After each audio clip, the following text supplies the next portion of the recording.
ফ্রান্সের president Emmanuel ম্যাক্রোকে মুরগি বললেন রাশিয়ার সাবেক প্রেসিডেন্ট ও দেশটির জাতীয় নিরাপত্তা পরিষদের ডেপুটি চেয়ারম্যান দিমিত্রি মেদভেদেভ। ফরাসি প্রেসিডেন্টের ওপরে হঠাৎ কেন এমন ক্ষোভ ঝাড়লেন রাশিয়ার সাবেক প্রেসিডেন্ট? বিস্তারিত জানাচ্ছেন সহকর্মী সাইমন প্রভা।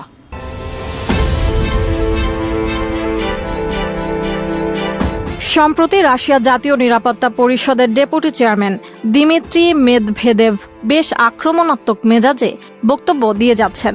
বিশ্ব নেতাদের বিভিন্ন খেতাব দিচ্ছেন, আক্রমণ করছেন ফ্রান্সের প্রেসিডেন্ট ইমানুয়েল ম্যাক্রোকে। কেবল ম্যাক্রোকেই নয়, তীব্র আক্রমণ করছেন বাইডেনকেও। গত সোমবার শেয়ার করা টুইটে তিনি মার্কিন প্রেসিডেন্ট জো বাইডেনকে পাগল ও আহামক বলে আখ্যা দেন।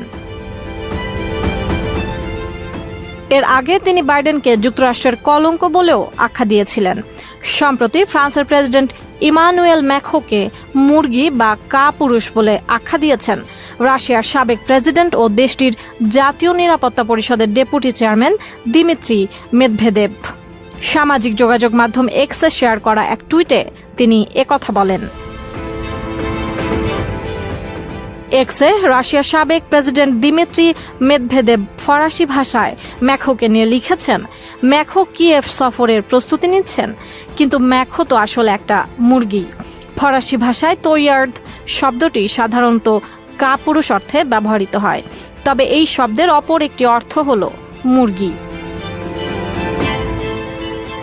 ওই টুইটে বিশেষ দ্রষ্টব্য দিয়ে রাশিয়ার সাবেক প্রেসিডেন্ট আরও লিখেন, এটি তিনি সকালবেলাতেই লিখেছেন, কিন্তু প্রকাশ করার সময় ছিল না। ফ্রান্সকে হতদরিদ্র বলেও উল্লেখ করেন তিনি।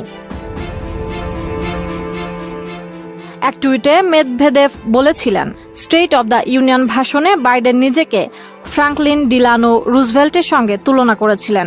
এটি স্রেফই একটি তুলনাই, কোনো ভিত্তি নেই।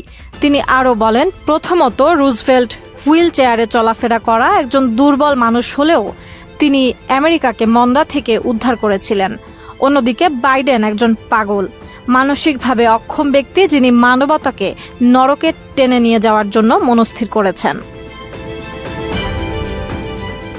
মেদভেদেভ আরও বলেন, দ্বিতীয়ত রুজভেল্ট সোভিয়েত ইউনিয়ন সহ মিত্রদের শান্তি নিশ্চিতে লড়াই করেছিলেন, তবে বাইডেন সক্রিয়ভাবে ও অবিরাম তৃতীয় বিশ্বযুদ্ধ শুরু করার চেষ্টা চালাচ্ছেন।